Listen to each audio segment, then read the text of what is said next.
Hello people, this is Mark from Courage Changeworks. I hope that you are well.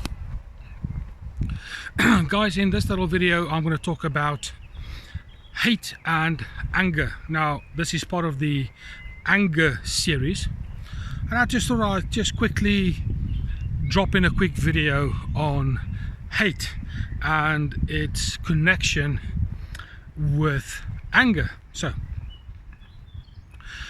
if you want to have a look at what anger is, you can go check on the videos that I've put together for anger, but this one specifically is going to deal with hate.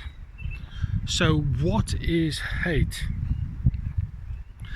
In connection with what I'm talking about here, I'm going to quickly read you something that I found to be quite an interesting definition between anger and hate, and it says this: anger is an emotion, while hate is a state or a belief. Hate is a more permanent state. You can continuously hate something or someone without feeling anger towards that thing or that person. So there you go. So when I consider that, it nearly appears to me that the issue of hate nearly needs to have the element of anger to precede it. So simply put again is, when we are angry, it is very easy to fall into this state of hate or hatred. But you can't hate without being angry first. Interesting. So when we are angry, we are dealing on an emotional level, according to that little definition I read at the start of this video. And when we hate things, it's a belief. Now what is a belief? A belief is a value-based criteria. So when we hate something, it means that our value or our belief systems has been violated, tripping us over the emotional state into the belief state, and the reaction is one of hate. So you can't necessarily just hate just because. Value-based criteria, core belief criteria, is the defining factor that separates these two entities, anger and hate. So what does hate actually do for us? Well, what hatred does is it actually starts to separate you from others.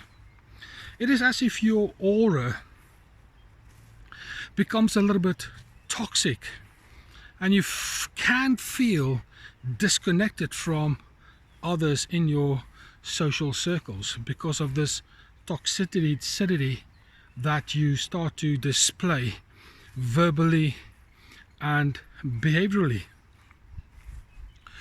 But hatred also starts to disengage you from other activities because of your beliefs and your values that's now been challenged and violated. So on a social element, you become hostile, you become disengaging, you become cold and maybe even callous, and that could lead to other behavioral traits such as aggression, violence, and that kind of attitudes and behaviors that can come to the forefront because our values and our beliefs have been violated. It's really important to understand this, so we can clearly differentiate between these two things that are very closely matched. So in my eyes, when you deal with your anger, ineffectively, you are actually cutting out a lot of this follow-on behavior called hate. But when you're in that state of hate, because you need anger to light its fire, you need to deal with that also first. So my friend, I encourage you that once you start seeing that your social circles is shrinking, that people are not engaging with you because of your potential toxic aura around about you, and when you start noticing that your normally calm demeanor is becoming a little bit more anti, and you become disengaging and you become hostile towards others and possibly even yourself, you have a hate anger issue. I therefore encourage you to take some time out and be honest with yourself and recognize that there is a lot of help out there. I have made a video for that, so please go and view that. And also, the key to this also is forgiveness. It's a series that I'm currently working on, and that will be released in the near future. So for this video, I hope that it makes any sense to you. I hope it makes you think and challenges your belief, even though I got that wording all wrong, and I hope it challenges you. But for now, this is it. If you find this to be interesting, challenging, reassuring, please like and share, subscribe, hit the bell, and of course put some comments in the comments box. But for now, this is Mark from Courage Change Works, and I'll speak to you soon.